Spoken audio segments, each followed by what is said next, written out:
welcome in. Welcome in. It's the 1st of October. Welcome to a new month. Welcome to week 5 of this NFL season. It's brought to you by ProfitX, Preston Automotive Group, and MyBookie.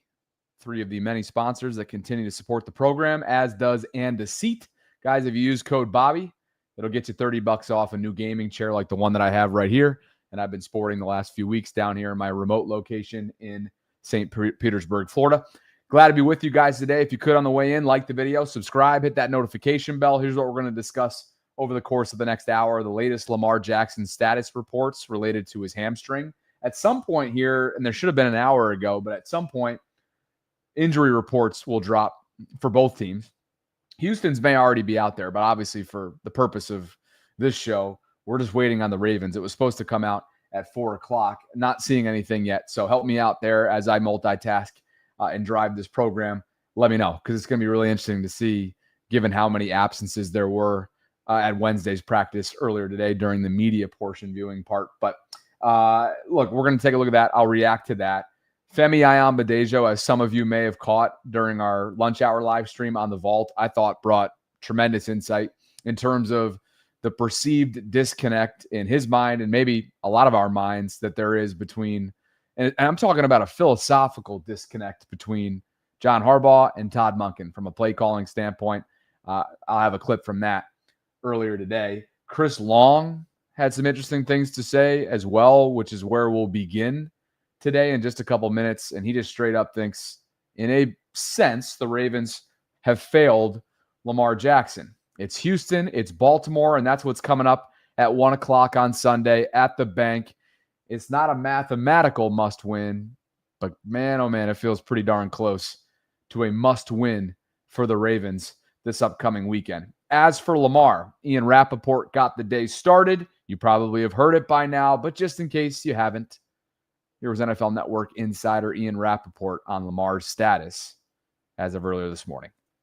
In that same division, Lamar Jackson dealing with a hamstring injury. My understanding is his status for this Sunday's game is in doubt. Now, he had some tests on his hamstring, obviously was not able to finish the game last week. I see it right there saying could miss 2 or 3 weeks. I'm not sure where that comes from. I would say it's more week to week now for Lamar Jackson. He's going to try to play this week. We'll see if he's able to go, but certainly a possibility that Cooper Rush could be the starter for the Baltimore Ravens. As for Jeremy Fowler, just to throw a second report in there, ESPN's Jeremy Fowler says from his source, quote, the type of player that he is and the amount of running that he does says that he will probably want to feel really good before he returns, close quote. Fowler then says, but my sense is Ravens want to let the practice week settle before making determinations. Again, he was not seen present at practice today, along with a slew of other players. We're still waiting on that official first injury report of 3 over the course of the next few days leading into week 5. So, look, I think it's a long shot. I think it's pretty clear. And if it is indeed a long shot, then the Ravens will likely go with Cooper Rush. 14 career starts as a Dallas Cowboy in relief of an injured Dak Prescott over the years. Above 500 as a starter, 9-5. Completion percentage of 60.7. Over 3,400 passing yards, 20 touchdowns, 10 interceptions. Obviously, the mobility is not a part of his game, and now he could potentially be in line to keep Baltimore's sinking ship above water. Could we see Tyler Huntley on Sunday? Floated this idea out there on the collective last night, did Jeff Zrebiec. We know that Snoop has had a couple different stops around the National Football League since the Ravens let him go a couple years ago. But in Baltimore specifically, in relief of Lamar, he's 3-6 over his career and 9 career starts, a completion percentage of 64.6, over 1,900 passing yards, 8 touchdowns to 7 interceptions, 509 rushing yards for 4.4 yards per attempt, and 3 touchdowns. Will they go to him if things start going south? And even if they don't start going south for Cooper Rush, in an effort to pull out all the stops, which I think has been a theme so far of this week, now that we know Lamar's timeline, or at least his perceived, or in yesterday's case, according to the Baltimore Sun, his reported timeline of 2 to 3 weeks that he could potentially be down, meaning they may not have him until week 8 out of the bye. when they host the Chicago Bears. Could this be one of the stops that John Harbaugh and Todd Monken pull out from underneath them in terms of keeping Houston on its toes, trying anything and everything, and hopefully bringing in an element of speed to complement Cooper Rush's ability to manage the game? And I think that, to me, while, yeah, you probably more effectively run the football with Snoop, I have more trust in the accuracy, the pocket passer ability. Granted, we'll get into the offensive line component of that in a bit, and the track record that Cooper Rush brings to the table. I trust him more, quite frankly. It's no disrespect to Snoop. I think you've got somebody that is a more savvy game manager who, yes, is less mobile than Tyler Huntley. Why not wrinkle in Snoop a little bit here and there with certain packages? You got to do everything within your power to find a way to win this game. And this is a Texans defense that, by the way, yeah, they're a 1-3 team overall. But I'm going to get into the statistical rankings in just a bit here. DeMeco Ryans' defense is balling so far through 4 weeks. Don't get it twisted. Chris Long chatted about Lamar recently on one of his podcasts, Green Light. Are we even asking the question? If any other quarterback gets hurt in the fucking fourth quarter and has to leave with ice on their hamstring, and this is a really inexact study. Logging on is not an exact science. But, I see a lot of people questioning his injury. Why does he even have to make that comment? Lamar's a stud, man, and I hope for the best for Lamar Jackson, but I do feel like this organization at different turns in the road has failed him a little bit in the way they've set up the offense at times, not having the receivers out there. Then they give him a fantastic run game last year. And the part of it that he has to own is he hasn't been great in the playoffs. And that is the reason why when you ask me to rank quarterbacks in the NFL, I always start with, hey, if you want me to take Mahomes first, I'll take him first, but Josh Allen second.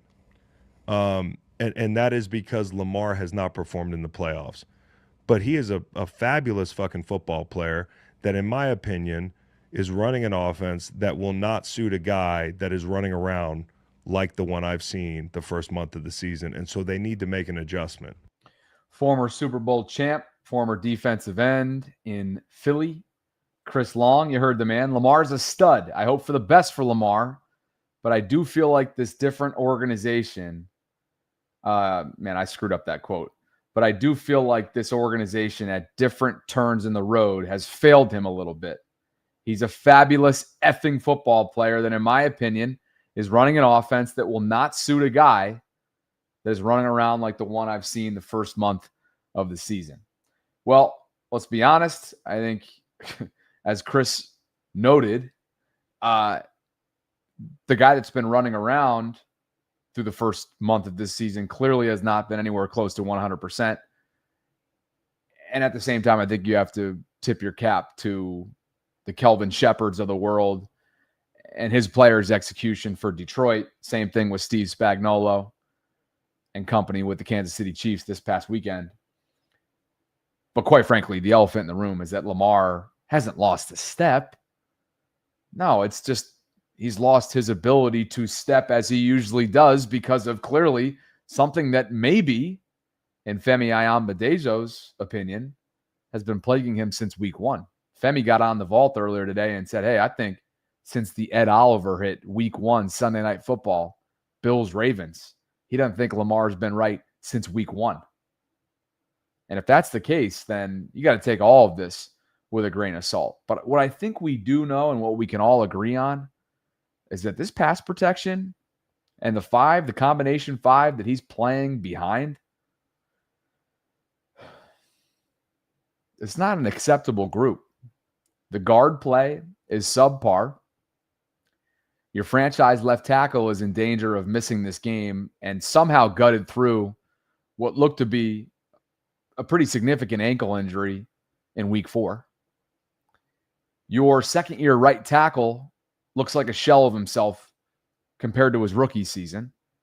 Maybe that's more about his running mate to his left than anything else. And your center, who's supposed to be your centerpiece and your cornerstone piece as an offensive unit, has been playing well below his standard as well. So, yeah, where does that leave your MVP quarterback? It leaves him having ball security woes. It leaves him having improper footwork. It leaves him running for his life and making mistakes along the way, and maybe, just maybe, aggravating a hamstring week after week after week. I don't want to speculate too much in terms of when that hamstring was initially tweaked and then what happened in what was, it was kind of innocuous, right? It wasn't concrete evidence in that play that forced him to exit the game in Kansas City that there was something deadly obvious about that highlight. But that's sometimes how it goes with hamstrings. And I think I'm not going to go pull up the clip of the Ed Oliver hit, because I'm sure you guys have lost sleep over seeing your franchise quarterback take that kind of hit. But what I do know is the issue that I think the Ravens are going to have to deal with going up against a very talented defensive front in the Houston Texans, knowing that Cooper Rush likely will be QB1 come Sunday, is his lack of mobility. Okay. This is a Texans defense, by the way, in terms of scoring. They're number 1 in points per game. They have held opponents on average through 4 weeks. And yes, they're 1-3. They don't have a lot to show for it. But if you look at where they are offensively and where they rank and how CJ Stroud continues to have his issues that plagued him during his sophomore slump, if you will, last season, you'll see why they're 1-3. The defense is not to blame. They're allowing just 12.8 points per game as a defense through 4 weeks. 12.8. They're the 5th ranked overall group, 12th against the run, 7th against the pass. Again, 1st in scoring, 13th on 3rd down, 10th on 4th down, and 24th in the red zone. I'm not even going to go ahead and talk to you about the Ravens on the other side of that column, because you probably don't want to hear it. I think you can see it, and I think we all know it. There's no breaking news about it. Will Anderson Jr., Sheldon Rankings, Danielle Hunter. Take your pick. This is a defense that really at all 3 levels, I mean, Derek Stingley Jr. has been gutting it out so far this year. He's not fully healthy. They got a bunch of dogs, and they got guys that are coming off of injured reserve as well. So look out. That's what we mean when we say they got to pull out all the stops. The Ravens need misdirection. They need speed. Keaton Mitchell needs to be activated for this game. How can you use potentially LeJontay Wester outside of just special teams? How can you get the ball out of Cooper Rush's hands quickly? And most importantly, how can you effectively get Derrick Henry running north and south? Because this offensive line is not moving bodies. They're getting pushed back, if anything, knocked back. And that's problematic for a team that is predicated on what they do on the ground. They want to dominate the time of possession. They want to move the ball at ease. And they want to first establish dominance in the trenches and then allow the passing attack to complement and come out of that. And that's not happened this year. It has not been. Granted, look, statistically, they still rank because they're scoring, at least through the first 3 weeks, as well as anyone. Matter of fact, through 4 weeks coming off the loss to Kansas City, they're still the 3rd-ranked offense overall league-wide. They're still averaging 32.8 points per game. Now, that's about to change drastically with Lamar down potentially for the next couple weeks. Still waiting on that Ravens injury report, by the way. The Ravens had 5 different defensive backs in for tryouts today, according to Jeff Zrebiec. Michael Davis, Keemon Hall, Keenan Isaac, and Amani. And I already mentioned this during our Vault live stream. For those of you that have followed Detroit, Dallas over the years. Amani Owuwarie. Did I botch that? I feel like I had it earlier today. But anyway, Amani is the 4th defensive back that tried out today alone for the Ravens. So, again, I think for yet again another week come Sunday, you're going to have a lot of different moving pieces, whether it's game day practice squad elevations, guys like Brent Urban and others being named the 53-man roster last week. Zaire Mitchell-Payton and Brent Urban were named the 53. Josh Tupou and one other player, I think, were called up from the practice squad last week. Keon Martin was logging snaps. And by the way, I thought he put some great tackling technique out there on film.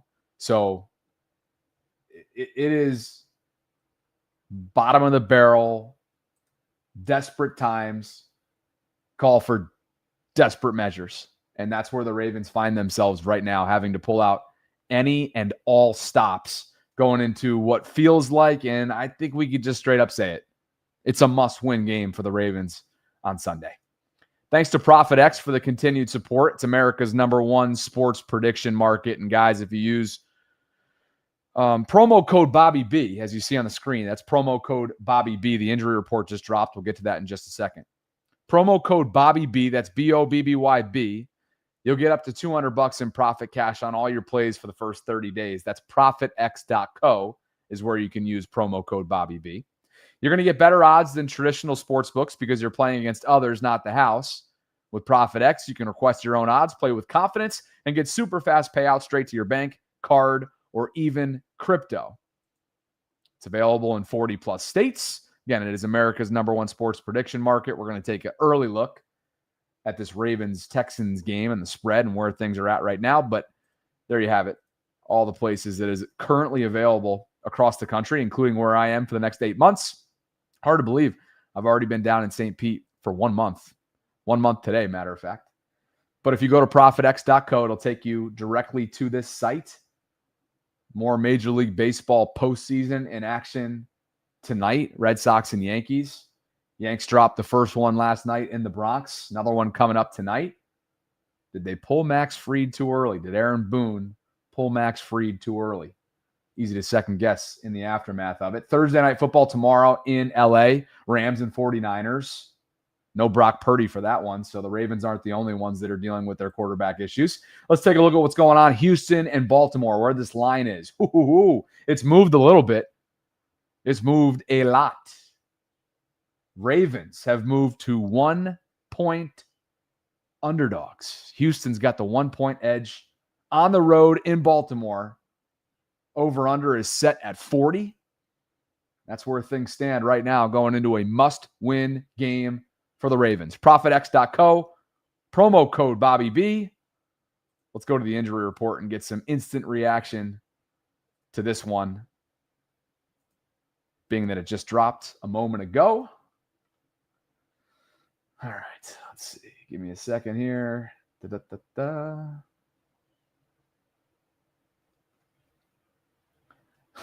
I see Rex Ryan is on ESPN right now going back and forth. Or not, I guess this was earlier this week. The whole Shedeur Sanders thing continues to be, God. Did you guys see how Shedeur Sanders handled part of his media session today? That's neither here nor there, but he continues to dominate the headlines.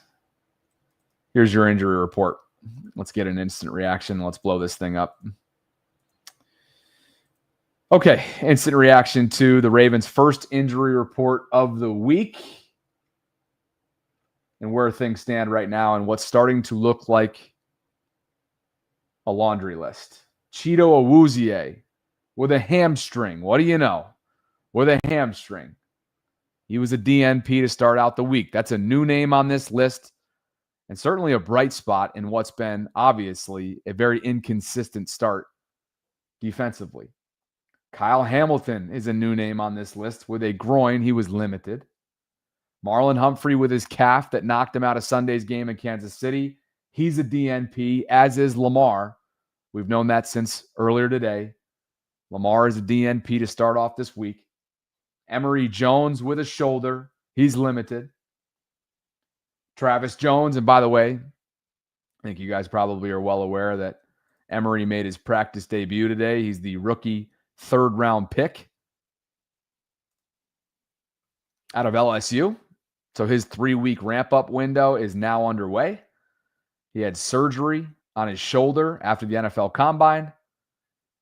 So we'll see if he's a potential option for them at some point. Remember, he's not just, he may have been a tackle. He may have been drafted as a tackle, or labeled, I should say, as a tackle. but the Ravens could potentially see him as a guard. So something to monitor as his 3-week window begins now that he's been activated off of the non-football injury list. Back to this report, Travis Jones with a knee. He was limited. He did not play on Sunday against Kansas City, was not available in crunch time in the fourth quarter. If you look back at that Monday Night Football game against the Lions. Tyler Linderbaum is a new name on this list with a calf. He was limited. Pat Ricard, man, this is murky. I have very little clarity on where things stand with Pat Ricard. A DNP for yet another week, and we're in week 5 already. Roquan Smith exited Sunday's game with a hamstring. As a result, he was a DNP. Ronnie Stanley, a DNP with the ankle. Brent Urban is a new one on this list. He was limited with a finger. Kyle Van Noy, limited with a hamstring, but seen at practice. He was upgraded to limited towards the end of last week and was seen on the field in Kansas City pregame working out. So perhaps he might be able to give it a go after missing the last couple weeks. Devontae Walker is a new name on this list with an oblique. He was a DNP and he was seen off to a side field according to Jeff. And Nate Wiggins, no surprise because after that, oh man, what a car crash play he got involved in with Isaiah Pacheco late in that game in Kansas City. He pops up with an elbow. He's a DNP. Guys, this is 1, 2, 3, 4, 5, 6, 7, 8, 9, 10, 11, 12, 13, 14 players grace this list on Wednesday. It's still very early, but that's where the Ravens stand. Now, could Kyle Van Noy make his way back? Maybe. Could Travis Jones make his way back? Be a big deal going up against this Houston offense that doesn't necessarily scare you, but they do have a downhill runner who's trying to resurrect his career in Nick Chubb after a couple catastrophic injuries. They want to run the ball in this run defense, wouldn't you? Of course you would. The Pat Ricard injury, I don't know if this is being talked about enough. Pat is a huge loss. 42 does so much for this offense. One of the last remaining offenses in this league that relies heavily on the usage of the fullback. I thought Mina Kimes did a good job of acknowledging that yesterday. Disagree that they shouldn't be running more. I think part of the issue is they're not running it well. They're not efficient at all. And I've been kind of trying to figure out why, Marcus, and some of the reasons for that. And there's a litany of it. I don't think they're blocking quite the way that they used to. I think the Ricard absence is huge. The more I went back and watched some of those runs, and it not only is it big in the run game, but I also think it's affecting their passing game, not as a pass catcher, but going back last year when they had Ricard on the field, so when they were in 20, 21, 22 personnel, two backs, they had a 69% play action rate. If you're looking at this offense now and you're wondering why aren't they play actioning as much as they used to, and this was the case in the Chiefs game even before it got out of hand, I really think they usually get to a lot of their play action concepts with Ricard on the field. And it seems like removing him from this formula has sort of gotten them all out of sorts with their personnel groupings and their tendencies out of it. And I say that not to say that it's not fixable. It is. It just feels like they have to alter their offense now and accept that they live in a new reality without having two running backs on the field the way they did the last few years. There's a lot of things that they have to alter and shift, especially going into a weekend without QB1 in all likelihood. So again, if you're totaling things up here, and one, I just think that's the type of respect that Pat Ricard deserves, not only from the national side of things, but from us that either follow, love, or cover this team on a daily basis year round. That's the importance that Pat Ricard has. And it's no disrespect to Zaire Mitchell-Payton, okay? It's an undrafted rookie tight end who's played some very valuable snaps from them and has shown his willingness and ability to block. But he's not Pat Ricard. Nobody is.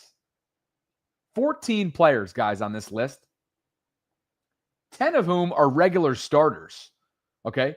If you tally them up, you've got 8 DNPs did not practice to start off this week in week 5. You've got 6 players with limited designations on it. And again, new names are popping up on this list as well, right? New names like Cheeto, who's played well for them in the secondary. New names like Tyler Linderbaum. Hasn't played that well for his standards, offensively speaking. But you'd rather him than the next man up. Brent Urban is new on this list. Devontae Walker is new on this list.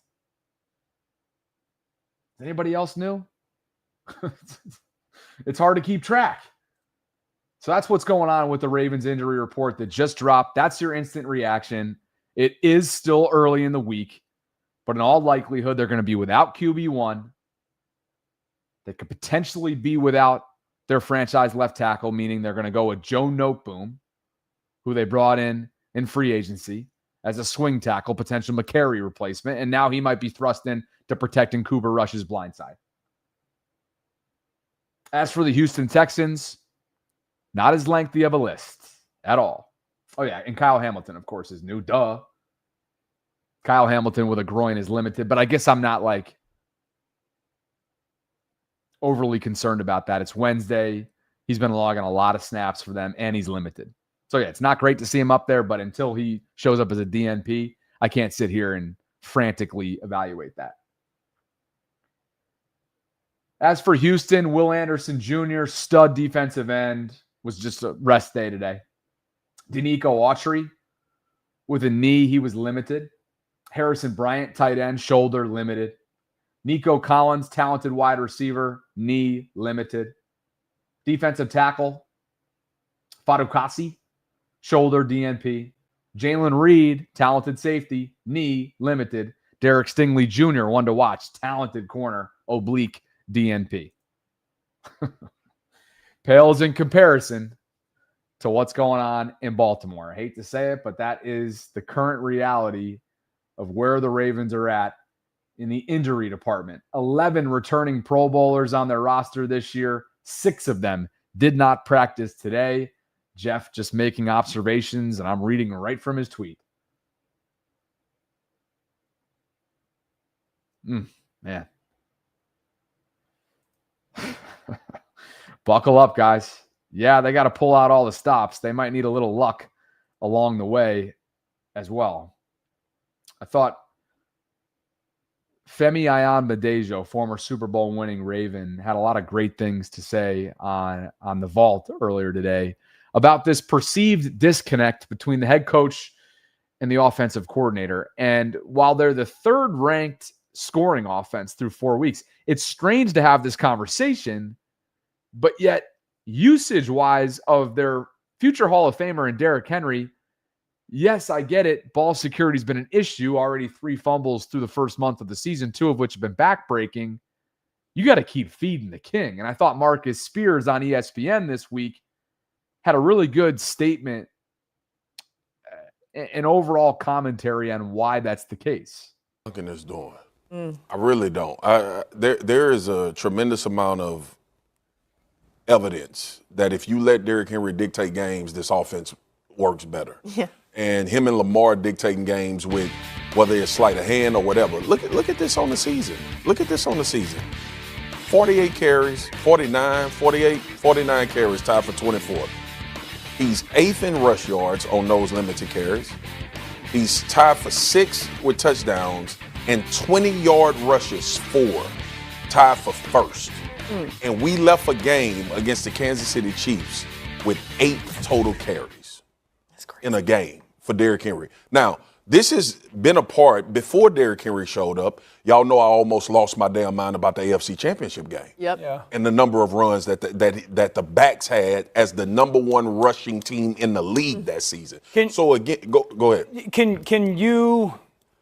Do you think or expect it to be different once Likely's back consistently and Ricard comes back? But Dan, I understand that, and I agree with you on that. But what's your best formula right now?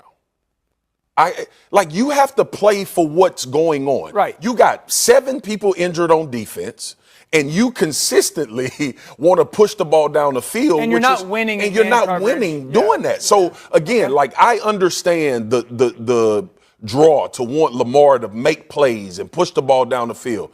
You did not sign this man to be tied for 24th in carries 5 weeks into the season.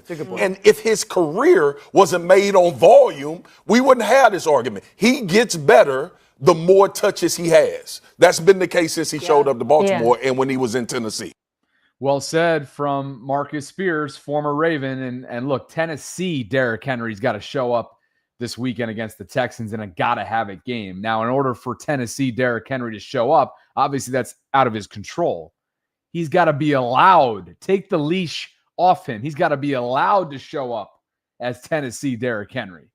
Okay? And here's the numbers that went along with Swagoo's commentary there.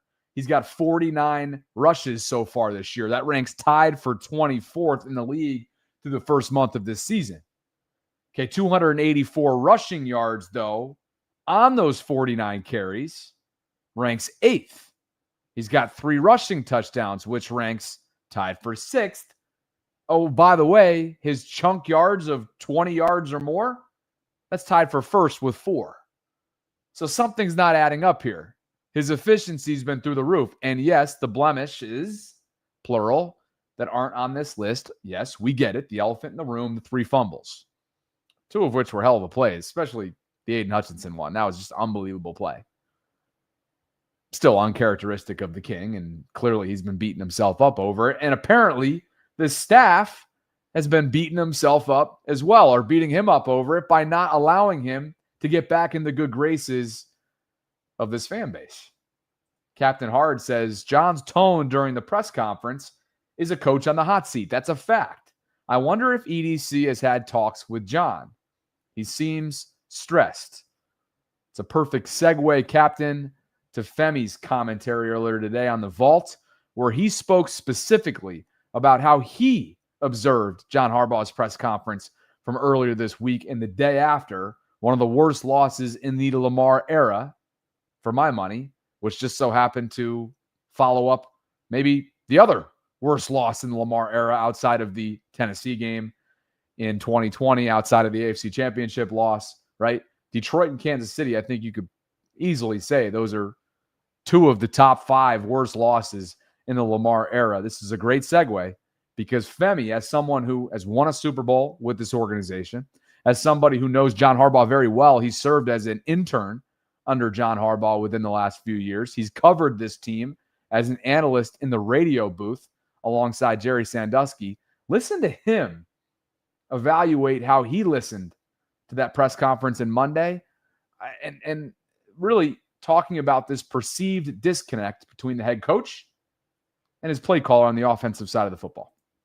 And what I think is philosophically disconnected is that I think Coach Monken inherently wants to be a passer. I think he wants to call passes. I think he wants to have a lot of speed on the field and spread defenses out.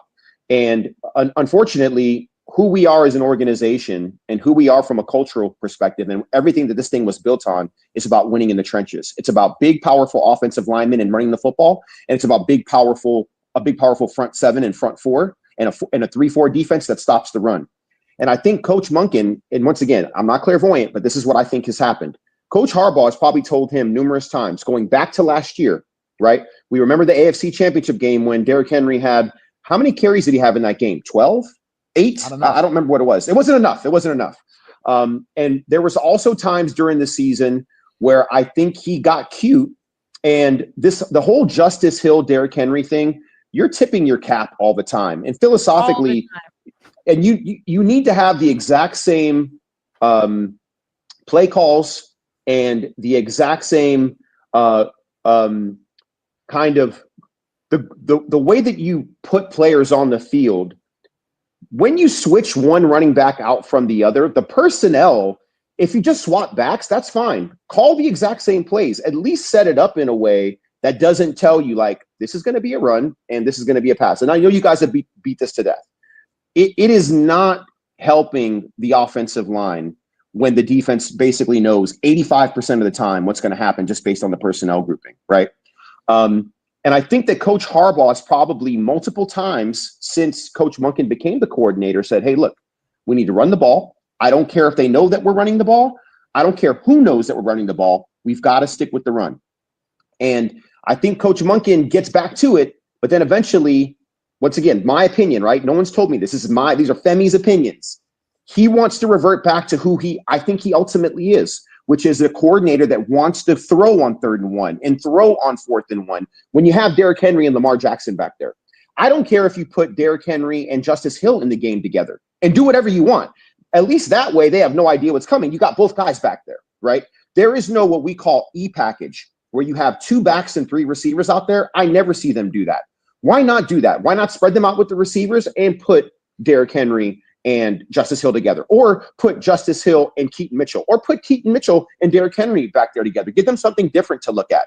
This whole idea of throwing on 3rd and 1 and throwing on 4th and 1, and then when you do, you're moving horizontally from the snap. You're not moving up the field. You're moving horizontally, right? Like, let's go back to the Detroit call with Lamar, and the ball ends up getting batted down or whatever, or fumbled. I think you had the ball on the 1 or 2 yard line on 1st down, and you don't convert, you don't get any points out of that. That was huge in regard to the outcome of the Detroit game. And so I just think that there's this, once again, I know we're all saying it now, but I just believe that there's this disconnect between what Coach Monken wants to do and what Coach Harbaugh knows we need to do based on the personnel that we have.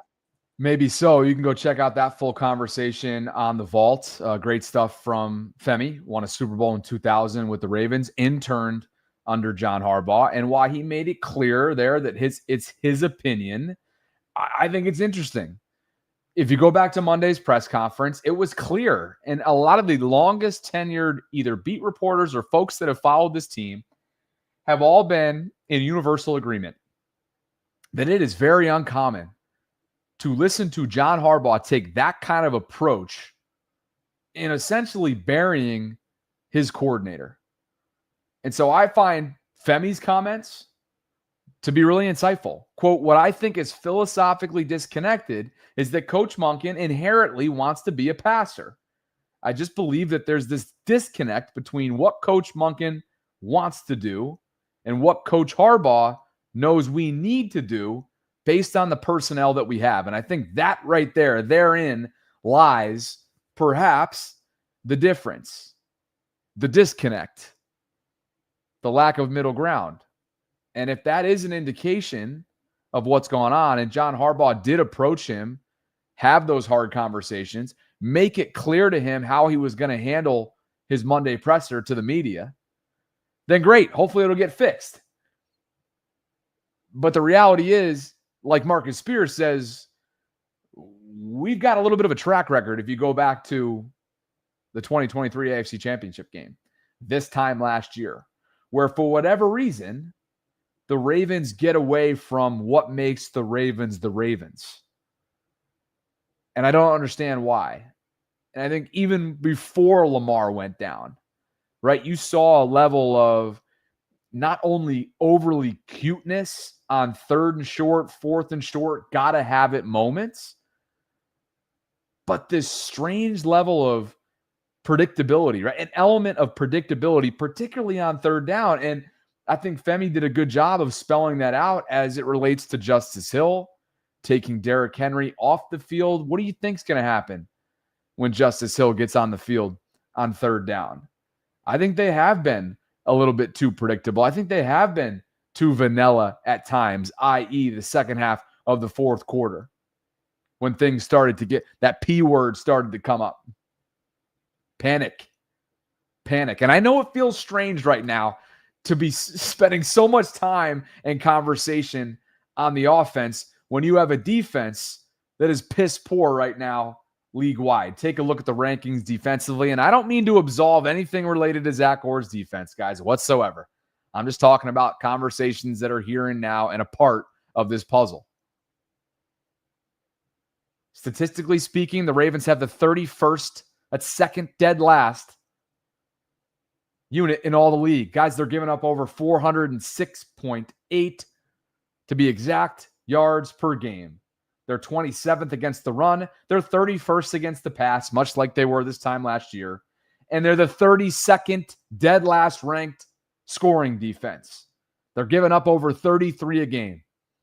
24th on third down, 27th on fourth down, and 28th on red zone defense. It's open season. And while Houston's offense, as you see in the upper right-hand corner of this graphic, has been pedestrian and then some, who's to say that they're not going to be able to run the football effectively, throw it around the yard, and test all three levels of what's going to be a defense that not only will have inexperienced and young personnel playing, but perhaps guys that are banged up and perhaps guys that were literally just signed within the last week or so. That's where the Ravens find themselves. And if you go up and down all three levels, knowing what the injury report now looks like, and I'll go ahead and throw that up on the screen just in case you forgot, and let me go big screen because I can't see shit. Life at 31, I suppose. Let's just go level to level. Up front, you're going to potentially be without Kyle Van Noy. You know you don't have Nnamdi Madubuike. Travis Jones, obviously up for grabs. Don't know what his status will be. Brent Urban popped up on this list. We won't make anything too crazy out of that before we know more throughout the week.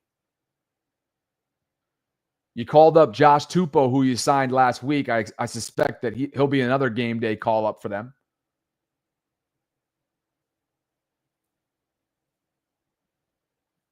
If David Ajabo's a healthy scratch on Sunday, man.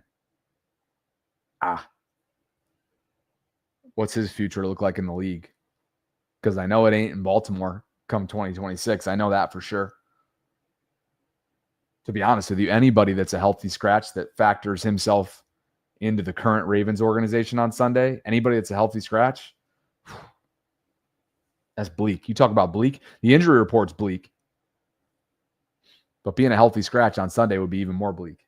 And I hope for Keaton Mitchell's case that he's not on the outside looking in. God forbid he is on the outside looking in come Sunday at 1 o'clock or 11:30, whenever those will drop. You know, you're going to need all-out performances from the John Jenkins of the world, from the Aeneas Peebles. Broderick Washington and Nnamdi Madubuike are both down for the foreseeable future. Nnamdi's done for the year, as we learned earlier this week. Brody's going to be down for the next 3 weeks. Why don't you go to level 2 and realize that, oh, by the way, you're all pro and Roquan Smith, who's looked anything but. That will now feature Teddy Buchanan and Trenton Simpson, I would think. Perhaps you find a way to rotate in Jake Hummel and or Jay Higgins, the undrafted rookie out of Iowa, which will be fun. I know Roy's going to be prancing around, fired up. Father of Jay, of course, and a Twitter favorite, quickly. You know, level 3, probably going to be without Marlon Humphrey. Probably going to be without Nate Wiggins.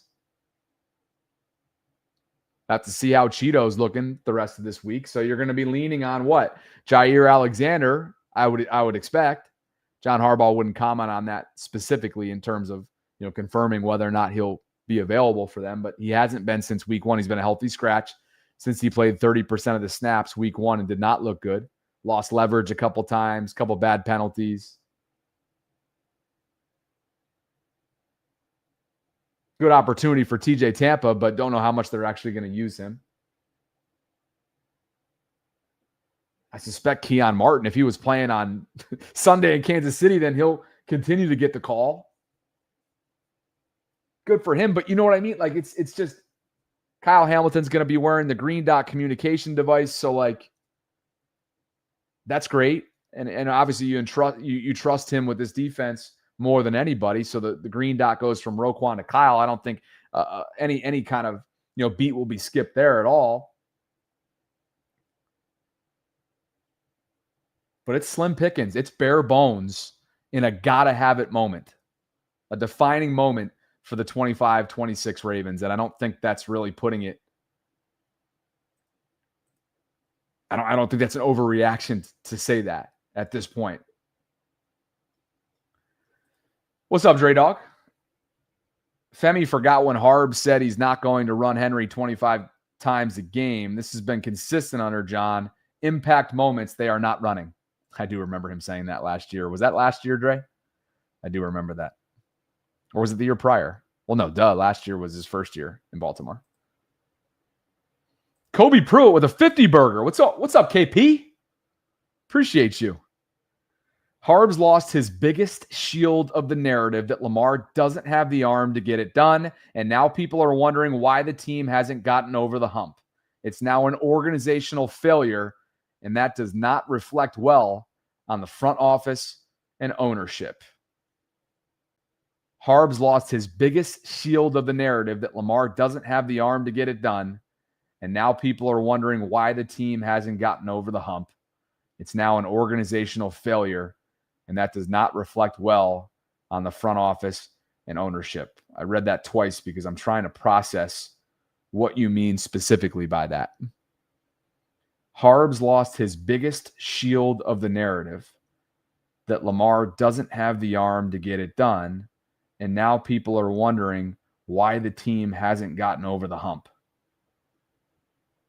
It's now an organizational failure, and that does not reflect well on the front office and ownership. You know, Chris Long earlier, I shared a clip from his Greenlight podcast where he claims, right, that the Ravens have failed Lamar Jackson a bit. It's been a perfect storm, first and foremost, in the postseason. If we're strictly evaluating the postseason and Lamar's play, while things have been trending up over the last 2 or 3 games, obviously the full body of work has been well below his standard. And there's been a number of reasons as to why. Coaching failed miserably in the AFC Championship game. Players executed miserably in the divisional round game. And Lamar really struggled earlier on in his postseason career. And so while the postseason, I think, has been a perfect storm, you could absolutely argue that while they've had a tremendous amount of success from a win-loss record standpoint in the regular season, Lamar's rookie window was a failure in terms of team building. Thanks, KP. Clinton Ganaway says we got to keep it simple, stupid. We got to keep it simple, stupid on Sunday to be competitive. Hopefully that helps. CG, keep it simple, stupid. Thank you, sir. Clinton, great to have you with us.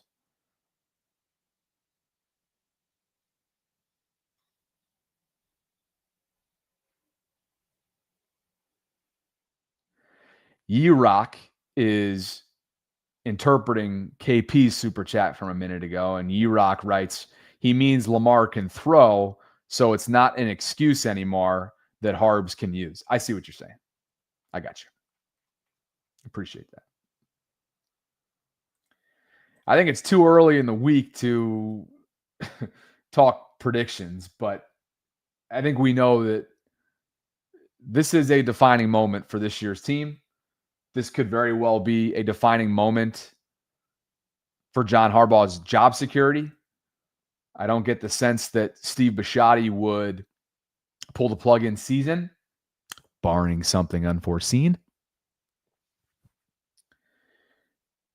But it's now or never. Not mathematically, but optics-wise.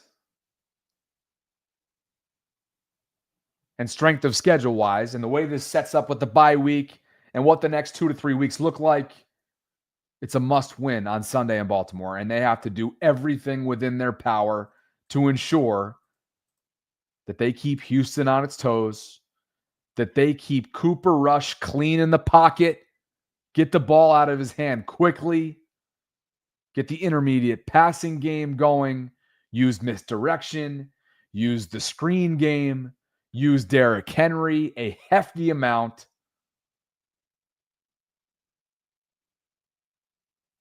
And get a resilient performance from 4 quarters from a defense that's dead last, or at least near dead last in a number of different categories. KP with another super chat. He says Harbs lost his biggest excuse for not winning, adding on to his super chat from a moment ago.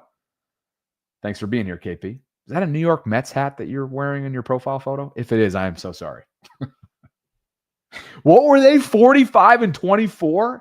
Is that what the Mets were? 45-24 and they didn't make the postseason? That is fucked. Excuse my French. Kobe Pruitt is back.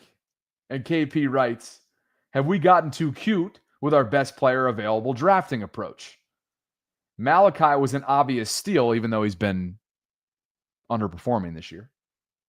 But would we have even been having the conversation of questioning I'm not saying you're questioning. I'll get back to the rest of your super chat in a second here, I promise. Would we even be sitting here questioning the Malachi Starks pick to begin with had Ardarius Washington not torn his Achilles during a conditioning session in the offseason? Because while he's a first-round pick, I don't think any late-round first pitch should be expected to just immediately pick up everything he's been asked to do in Zach Orr's secondary. That 20 missed tackle performance, by the way, against Detroit, how many do you think Malachi had that night? How many do you think Roquan and Marlon had that night? I still haven't gone back and tracked how many each specific guy had, but 20 total. And then on the first drive, the first defensive drive going up against Kansas City, they had 4 in one play alone. I think it was the Xavier Worthy or Brashard. What's that player's name? Brashard.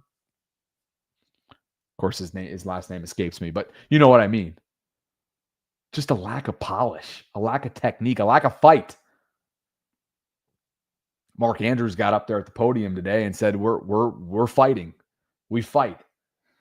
I love you, Mark, but the tape says otherwise in recent weeks, particularly in that second half in Kansas City. More from KP. Have we gotten too cute with our best player available drafting approach? Malachi was an obvious steal, but we obviously needed to greatly improve the trenches. Do we need to adjust our approach slightly going forward? Yeah, they need to get back to building their team from the outside in. Build your team on the from the outside in. Or excuse me, inside out, right? Build your team inside the trenches and then focus on the rest after. Because we've seen what a lackluster 4-man rush does to a secondary. We have watched that through the first 10 weeks last year, and we have now watched that through the first 4 weeks this year. Not having a pass rush, not winning in the trenches,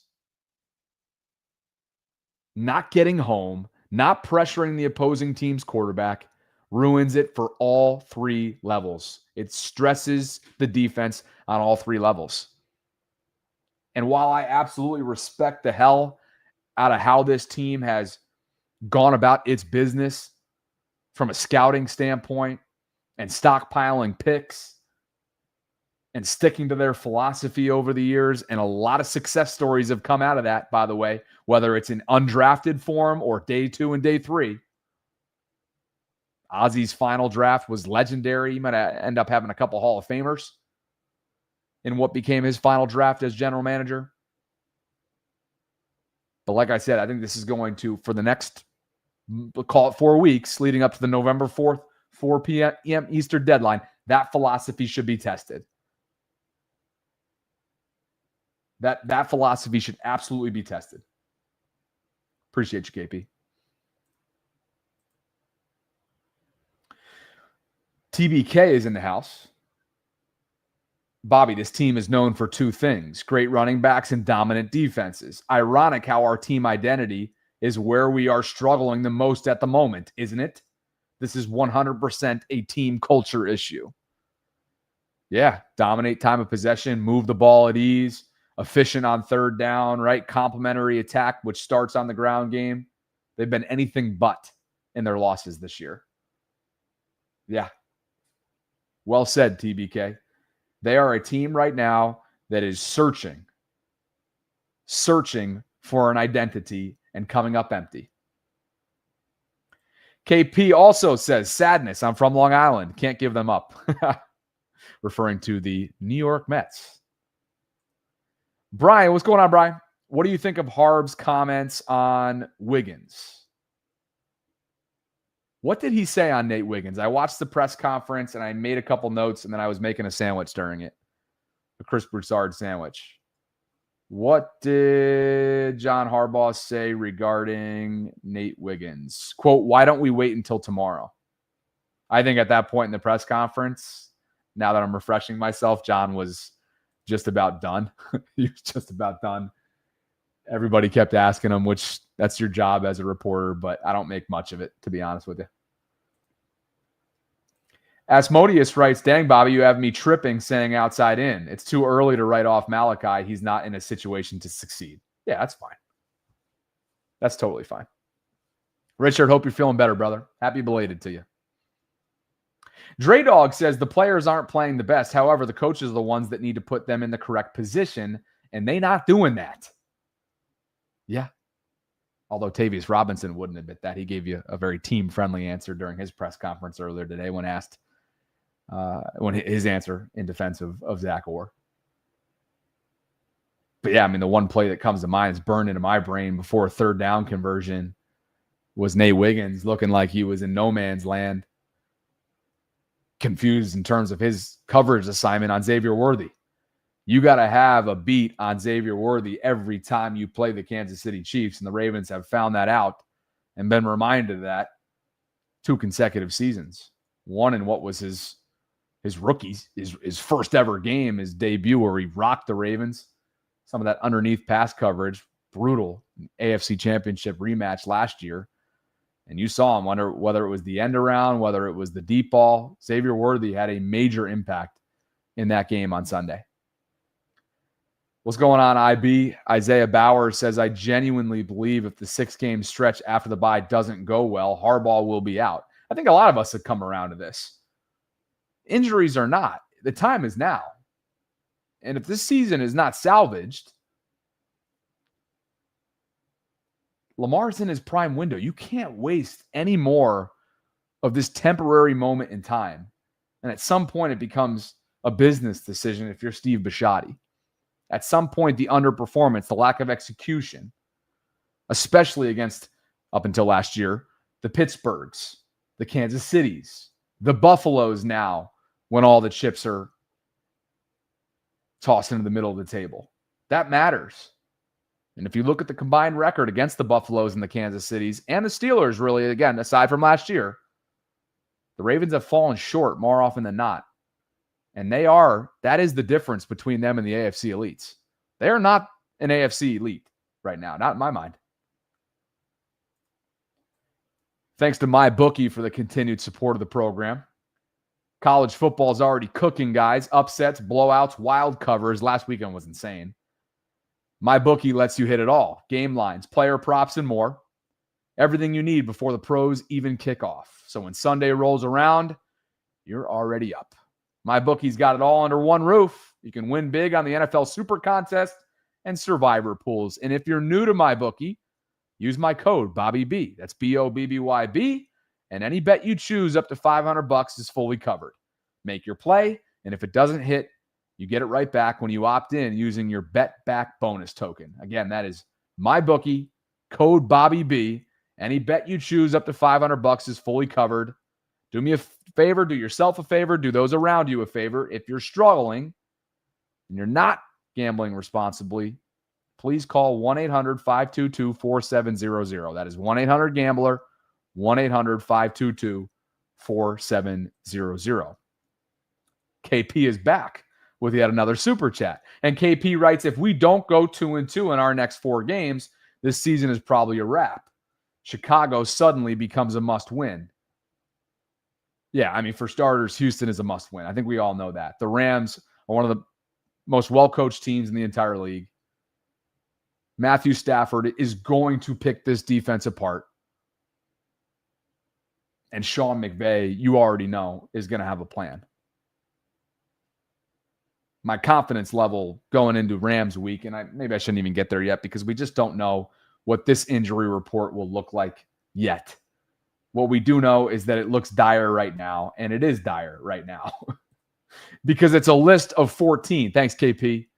14. That's where the Ravens start out their week. And that has them searching for any and all answers going into a must-win game. 14 players, 10 of which are regular starters, 8 DNPs, and 6 limited designations. That's where they are. All the stops will be required. And that's what's coming up on Sunday. It's a 1 o'clock kickoff. Ian Eagle and J.J. Watt on the call. Love that duo. Love myself some Ian Eagle. And J.J. Watt is the man, dude. I love J.J. Watt. The great John McClain, the general, will join Sarah and I on the Vault, 1:30 Eastern, coming up on Friday afternoon. The Discord server is alive and well. We're coming up on 1,000 members. I would love for you guys to join. It is free to do so. How many members are we at now? 962. Blacks 410 and Joanne, or Jawan. Number 961 and 962 accordingly. So appreciate the continued support here, guys. Again, it is free to join. Just drop that link into the live chat. Would love for you to hop in there. You get a bunch of different incentives as well. Codes in this case for the And a Seat chair that I'm rocking right here at my new setup. Code Bobby gets you $30 off. A lot of deals that we're running right now on the Vault for Gumtree.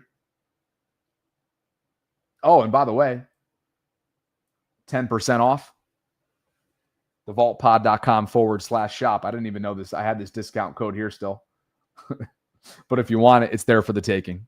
TheVaultPod.com/shop. That's our new merch line over on me and Sarah's show. So yeah, hope to see you guys over there. And as much as I want to open up those guest lines, I got to walk and talk. A little walk and talk. As my dating life continues to take center stage here in St. Petersburg, Florida. 7 o'clock walk and talk in Tampa. Got to go. Appreciate you guys. Thanks to Prophet X. Thanks to MyBookie. Thanks to Preston Automotive Group. And thanks to all of you for spending some time with me on this Wednesday. It's the 1st of October. Sarah and I will be back tomorrow at 12 noon. And you already know, I'm in my groove right now. Tuesdays are 3 stream days between here, the Vault, and Collective. And then every other day is 2 stream days with the Vault and here in the late afternoon. I'm on my shit right now, and I'm glad you guys will be with me. More to come. Mrs. Trosset, where art thou? Where art thou? She loves me. She loves me not. She loves me. She loves me not. I'm going to go lie about my height, and I'll be with you guys tomorrow. 5'9" on a good day with the proper shoes. Love y'all.